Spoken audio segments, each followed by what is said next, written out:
Scientists have gathered at the University of Sussex today for the UK's first ever summit on how best to protect our undersea kelp forests.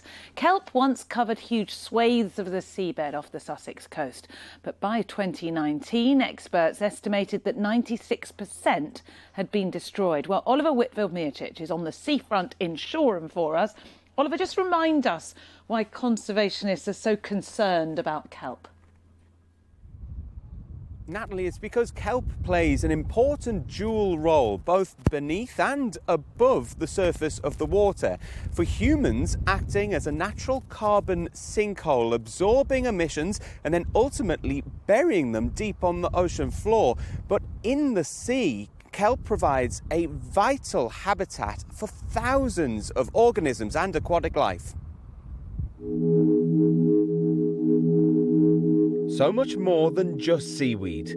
Kelp forests are a vital part of a healthy ocean, supporting life beneath the waves. And the waters off the Sussex coast were once full of thick, long, greeny-brown strands of algae. The kelp forests in Sussex were huge. They covered from somewhere near Shoreham over to Selsey. And we have reports from, anecdotal reports from fishers saying things like, in the 80s, you had to row your boat off the beach because the kelp was so thick you couldn't possibly get an outboard motor in the water. However, the Great Storm of 1987, along with damaging fishing methods, led to 96% of this vital habitat being lost. But there are signs that the tide may be turning. 4 years after a wide exclusion zone came into force, banning trawlers that stir up the sea floor. Things like mussel beds are coming back and other species of fish, and the mussel beds will actually create that foundation on which the kelp can settle and grow. So we're very, very optimistic that this is the start of something really exciting and that we'll see nature take the lead in its own recovery.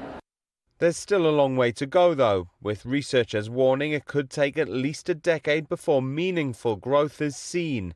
Scientists are sharing their findings at the first National Kelp Summit being held at the University of Sussex. We have glimmers of hope. So the areas of kelp that we do have are reported as healthy, which is absolutely fantastic. And we're seeing changes on the seabed. These are ecosystem changes. We're not seeing any great new kelp forests yet, but it's really early days in ecological terms. 40 years ago, kelp is estimated to have covered 177 square kilometres of the local coast, roughly the same as an area 20,000 football pitches wide.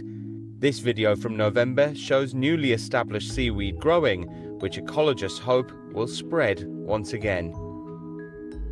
Natalie, there is a caveat though, that is that the sea conditions have got to stay roughly the same as what they are now or improve in the coming years, because if there's too much disturbance of the sediment on the bottom of the ocean floor, or if water temperatures increase with man-made climate change, then it's unlikely that the conditions are going to be there for the kelp to grow.